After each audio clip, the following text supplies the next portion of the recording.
So this is a 1959 Dodge Sierra. This is Tim's next project. We're gonna do a complete driveline swap on this one as well, but you're never gonna guess what the driveline we're using this time. Unlike the GTR, where we use the VW thing, we use the GTR driveline. That one was a bit of a pain in the ass because we couldn't do anything with the GTR driveline. I was sent out to be tuned and whatnot. But this one, I talked him into using something North American for a donor, not another GTR. But you may see this Trackhawk here. So this is our donor for this 59 Sierra. I have no idea how that's gonna go in there yet, but dimensionally, this one's shorter, so we have to extend it, but at least the tires and everything should fit inside the fenders of that one. So it should fit. Plus we're gonna take all the guts out of this one so it'll look like the Trackhawk on the inside of the 59 Dodge Sierra.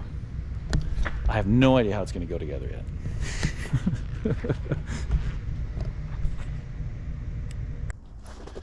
So you may be asking, what the f did he say? Yes, we're going to take the drive line out of this Trackhawk and put it into this one. The problem is I don't actually know if it's going to fit yet because we've got a lot of size differences in this one. So even before we start ripping this one apart, to put it into this one, we need to do a lot of measuring to confirm, because this one is a lot fatter here, taller than this one is. And I want to make sure that we can actually, because the dashboard on this one can't protrude into the window on this one, if you know what I mean. Like, because there's such a big difference between the top of the dashboard and the floor pan on this one, I don't want it to like the dashboard to fit up in here, you know what I mean? Like the dashboard needs to be this low, and then the car can't hang out another foot down below it, you know what I mean? So there's going to be a lot of math before we get into this. You know, like the wheel well needs to end up here, that's fine. That one can end up there, that's fine. What does that mean for the firewall? I think this one's got more engine bay. And then obviously this one's got a much longer wheelbase than the Trackhawk. So we'll end up cutting that in half and extending it back for the drive shaft. Extending the drive shaft back, excuse me, and getting the rear wheel in the right spot back here. So we got a lot more room in the back to play with. And then there's also like the sunroof, everything on the top, the airbags, everything we're going to disconnect. Like basically we're going to carve this thing down to its most basic of shells. And of course this one also has a frame underneath of it. So we'll lose the frame, lose the floor plan, lose the firewall, lose pretty much everything, and then just pick that body up and put it back on this one and then extend it back wherever we need it. And then, because I think this body is wider, that'll give us a little bit more room for adapting the width of the dashboard and the rockers and everything into that body. So we're losing the frame but gaining a subframe, and yeah. I have no idea how this is going to go yet. And so you can see how tall from the wheel center to the top of the hood. This one is much narrower, so the supercharged engine in the Jeep is definitely going to hang out of that. But that also might give us some opportunity to use a hood from a Hellcat, because then we have a cool snorkel on the front of this thing. That might be kind of cool. Yeah. So first step is to do some math and some overlays and see what we can do here. It's a pretty cool car. It's got a lot of rot. We'll take a look underneath of it when we're there, but we're going to change all this anyway, right? So it doesn't really matter. Even these taillights, like it's got this huge area for taillight, but then it's got just this little taillight down here. I think we could probably modernize that and make this whole thing glow red now, right? And still keep that as a brake light or something. Yeah. And this is cool. It's got a whole compartment here where the spare wheel fits up inside of it. The interior on this car is pretty fly. Look at that orange. Pretty fun. That seat swivels, I think. Maybe they both swivel. Yeah, it looks like they both swivel. But yeah, so you can see the depth of the dash. We have a pretty good amount from the knee knock or the doorpost here, the A-pillar, to where the front of the window is. So maybe we can carve the dash up on that one and make it fit in here. But don't know yet. Just don't know. Somebody's obviously put shoulder belts in this thing, so we'll be using those. Yeah.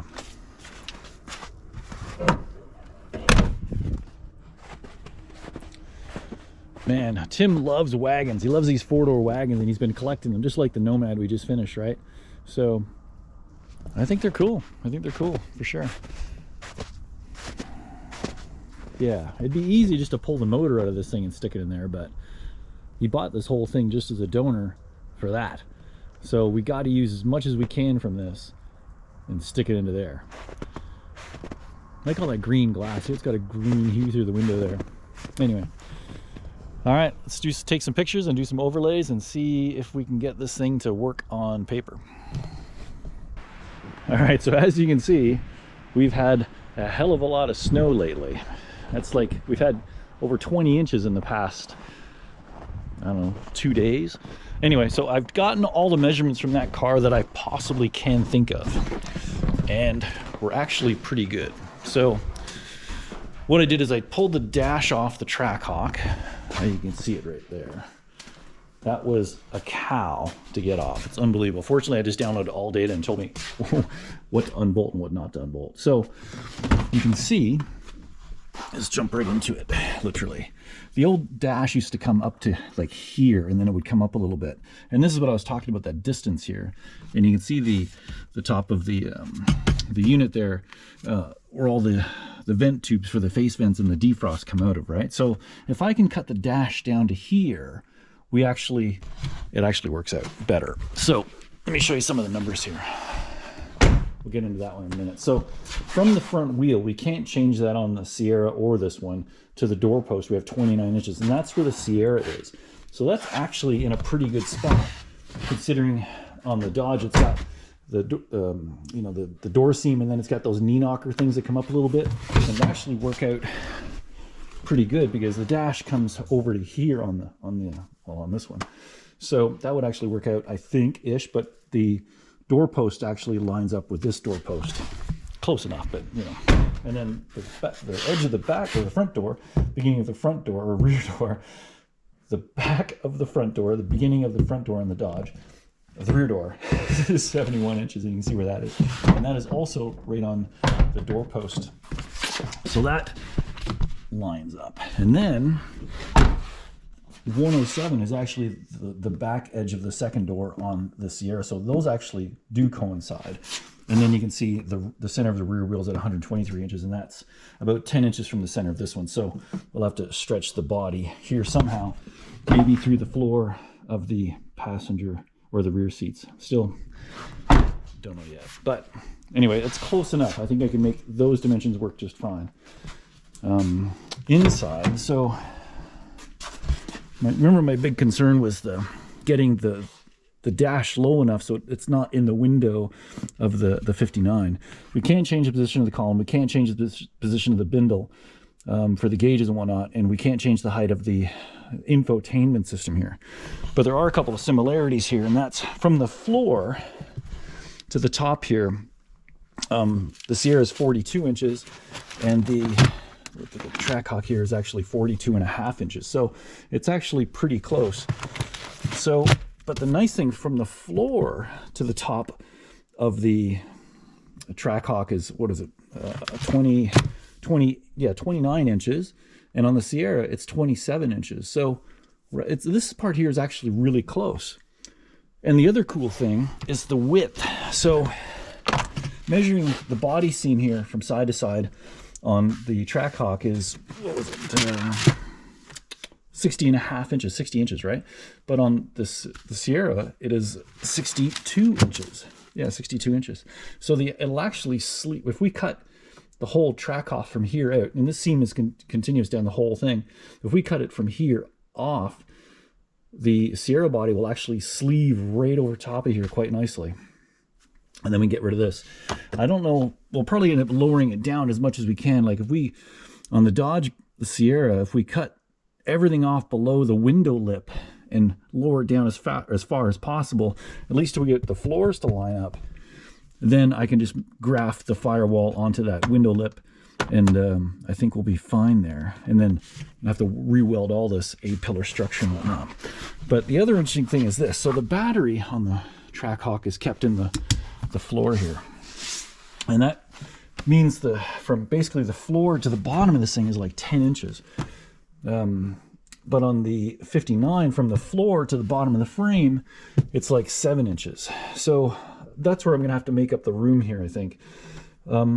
But on the Sierra outside, the thing, it's got like a 4-inch rocker, and you can't see the rest of the frame that hangs below. So I think what I might do is just make a bigger rocker that comes from, you know, the bottom of the door that goes down the whole way to the bottom of the, you can see it down there's the bottom battery tray on the Trackhawk. So I think that's where we're gonna have to buy the room, is down there. And like I said, I don't want to look like, you know, like when they rebody a 67 Mustang or a 70 Mustang or 69 Mustang on a more modern Mustang where there's a big body kit on the bottom of it, right? So we'll have to deal with that a little bit. But I think if it's just in the rocker, we're gonna have to compensate there somehow. Or, you know, but at best, even if I move this up another inch, I'm only gonna gain an inch down here, really. So what's the point? This area needs to be comfortable, and I don't want the driver's head sitting any closer to the roof than it has to be. Yeah, so I think with that, we have a plan still. So I still think this is a good candidate as a donor, but I think it'd be really cool if we had all-wheel drive, lots of horsepower. I'm not even worried about the amount of room in the front, because there's a lot more room in the front of that 59 than there is in the Trackhawk. Even still, like this body seam here is much narrower than the body seam on the Sierra. So this will all fit. It'll be tight, I think, but we're also going to leave all the unibody structure, so there's no frame in that car. So that means all the sheet metal on that Sierra is going to be hanging off the front end of the unibody on this, and we'll have to extend the frame probably to make new bumper mounts. There's all sorts of little questions about that, but that's all the small stuff. Like I said, the wiper transmission is going to be an issue. Getting these sensors drilled into the bumper and whatever magic eyeball that thing is, getting these all in about the right space so the computer doesn't see any interruptions in space or distances, you know what I mean? I got these sensors, I gotta find a little plug for that, keep it at the right height and at the same angle, I think. Yeah.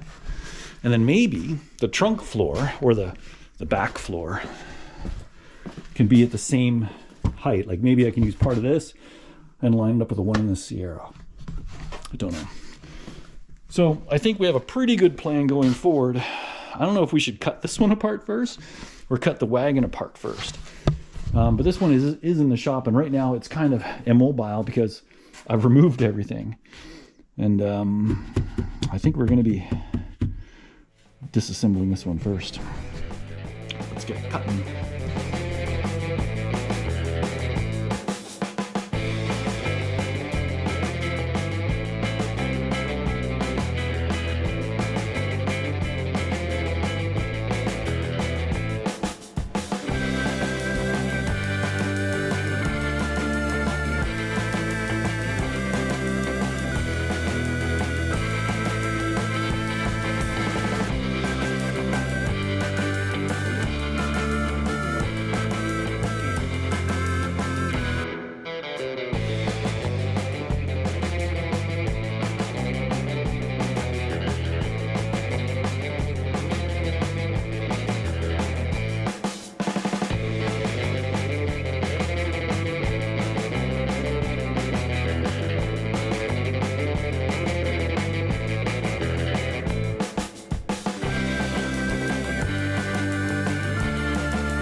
All right, welcome back. We decided to tear the 59 down because we need to tear it apart anyway, and we need a good assessment of this thing. But although this car from the bottom, it looked pretty good because the floors were all there. And in Canada, that's a good indicator that the rest of the car is actually in good shape, but not in this case. So maybe this car came from the States at one time, don't know. It seems to be tougher on the top than it is on the bottom. So And once we started pulling up the carpets, you can see all the rust. This is a lot of surface rust. There's no real holes in here. This could all clean up, but we're actually removing this, so it doesn't matter. The problem for us is in the quarters, in the rockers, in the drip rail, and the cowl, because we need the cowl. The quarters, we're probably going to end up modifying them for the new wheel wells, right? For the bigger wheels on the Trackhawk, right? Because those giant meats got to fit underneath that thing somehow. So we're into that, which means we need to cut into the quarters.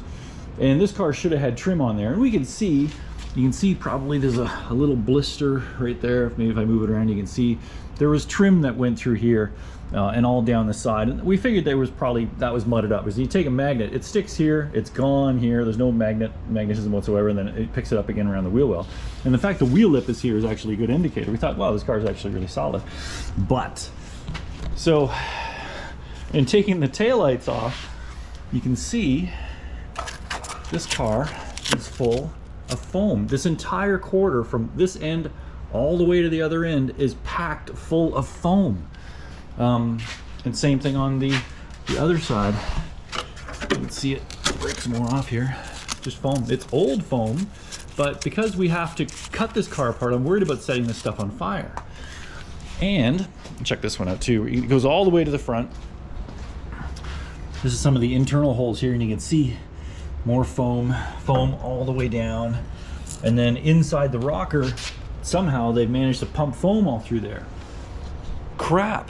So we thought, okay, well, we could cut the quarter off, we could take all the foam out of it and put the quarter back on, because, you know, when we do the wheel well and whatnot, right? But then we've got things like this. You can see the drip rail. It's not very smooth, but they've filled it right up with, I guess, panel bond, maybe Bondo. Don't know what's going on in there yet.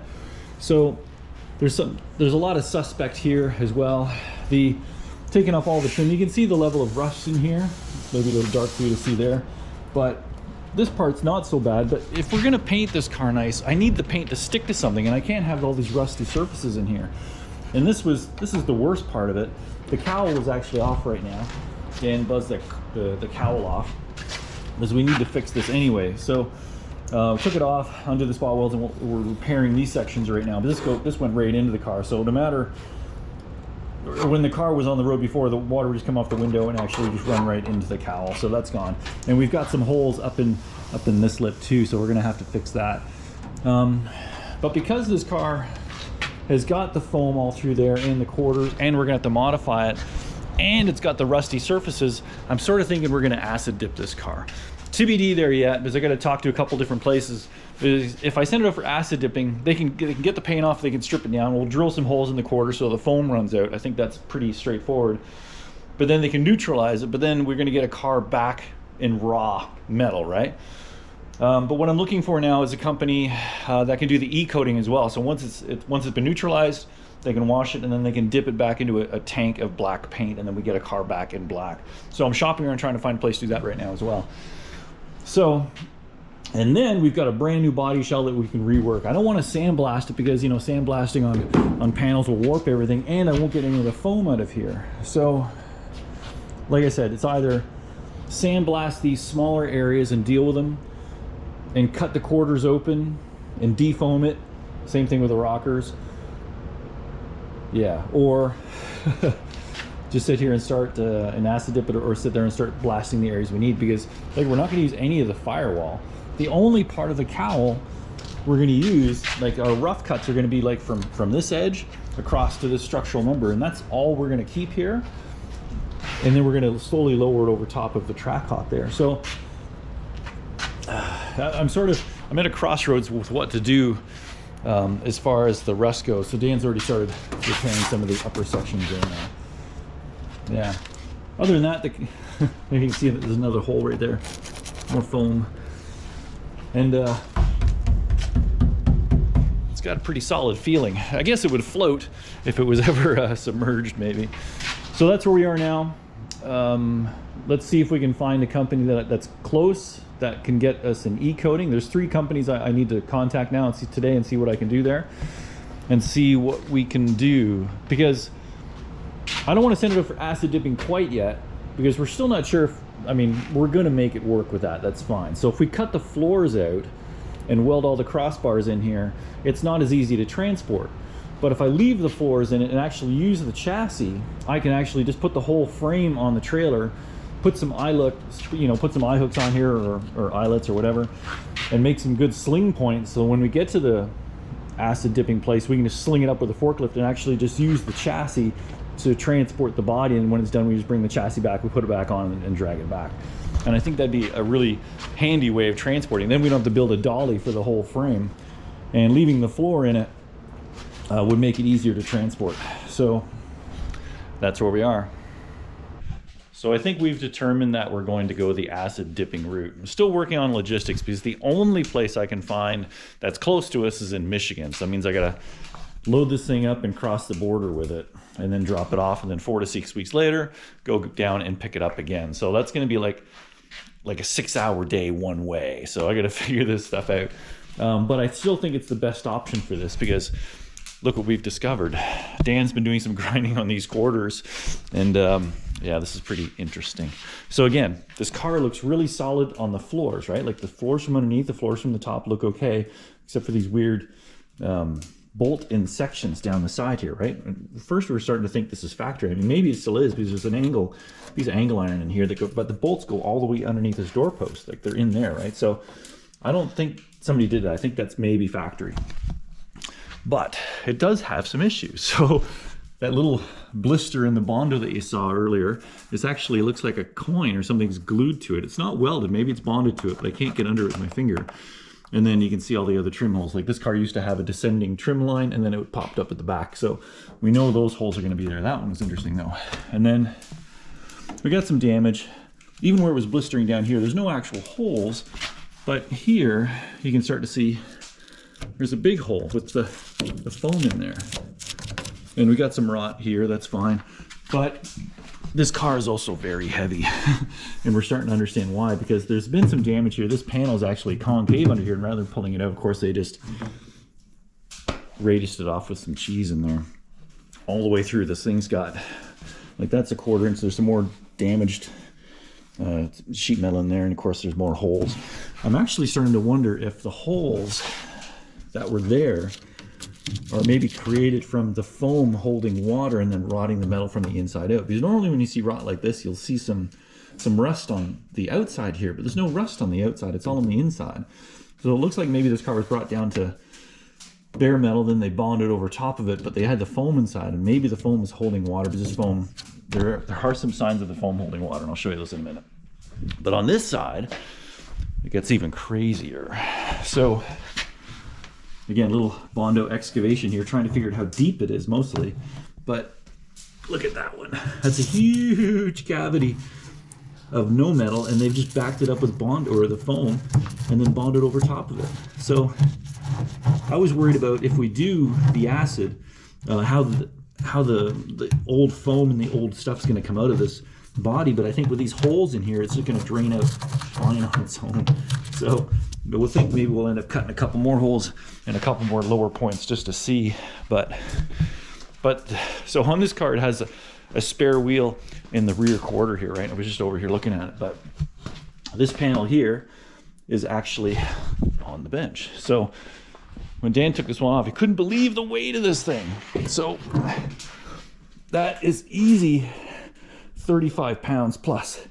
But why is it so heavy? Like there's not, I thought there was more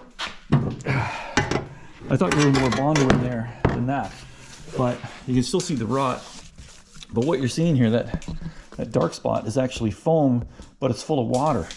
When you tip this thing up, it actually pours water. So this foam in here is completely saturated with water, and the water's been running out. And that's where I think the inside of this panel has rotted before the outside. So the rust is on the inside, not the outside, because like these little pit holes, you'd see rust on the outside, not just like that. So, but interestingly, we couldn't figure what the swell was from. We took it off, and this panel is actually convex there, right? But, and you can still see the rot, and I don't know if you can see it in there, but it's moist in there. But because this car was sitting outside, the panel probably was full of water, froze, and then buckled this whole rear part out a little bit. So there's lots going on here. So I don't know what's going to happen in the future, whether we're not going to obviously carry a spare wheel back there, but maybe we'll cut this open, maybe weld this panel right to the car and get rid of all this completely. But is ripping apart from the swell of the water of the foam inside of this thing. So with all that weight of all this Bondo and foam in here, I kind of want to weigh it pre and post acid dip, right? Because we don't know what's in the roof. Oh, speaking of which, so the drip rail. So this drip rail had been completely just smoothed over. So took the wire wheel to it just to see what was going on. It's not rotten in there, but there is like a fiberglass resin in here, and then maybe Bondo, then somebody just probably sanded it until it was semi-smooth. But that line down the whole car is kind of wavy. So, and because it's rated eyesight, you sort of see that line, so it looks really ugly there. But anyway, there's no rot there that I can see, or nothing that the acid won't take care of anyway. We still have to fix some holes up here, and Dan's been fixing the obvious stuff that we need to fix. Even when it comes back, we'll need to address those parts anyway. All right, so we've had a change of plans about sending the car down to Michigan for acid dipping and e-coat. There's 2 acid dipping places here in Ontario, but they don't acid dip, or they don't, sorry, e-coat. So we didn't want to get a car back in bare metal and have to paint it right away, considering we're gonna have to cut most of this out, cut the floors out, cut the quarters off, cut everything out basically, right? So let's just leave it for now. We'll do the modifications that are required to fit it on this completely assembled Trackhawk. This is actually a couple of weeks later. We've already started in on the second video where we disassemble the Trackhawk, but just pretend that's all together because we had a delay in trying to ship this thing down here. So we're gonna wrap this video with this one here right now, saying this is it, we're moving on to the next one, and we're not gonna acid dip this thing. So, because these quarters are in such bad shape, I think it's still best just to cut them off completely, and we have to repair them or rebuild them anyway, and we'll get all the foam out when we're there, because I think the wheel arches are gonna change regardless. So, oh yeah, and you can see the Trackhawk. I mean, it's kind of like a sneak peek into the future, but we're gonna get that thing to work in there as well. And there's the cowl that we cut off the Trackhawk, but I can't show you that. You'll see that in the next one. So, yeah, so let's call this on this episode, or the first video in this series. So, thanks for watching. Hope you liked the video. I have no idea where this is gonna go or how it's gonna end or what it's gonna look like, but we'll figure that out together along this journey. Please like, subscribe, do all that, share it, whatever you want to do. And yeah, just not a regular B-body swap, so this is kind of fun. Anyway, thanks for watching. See you in the next video.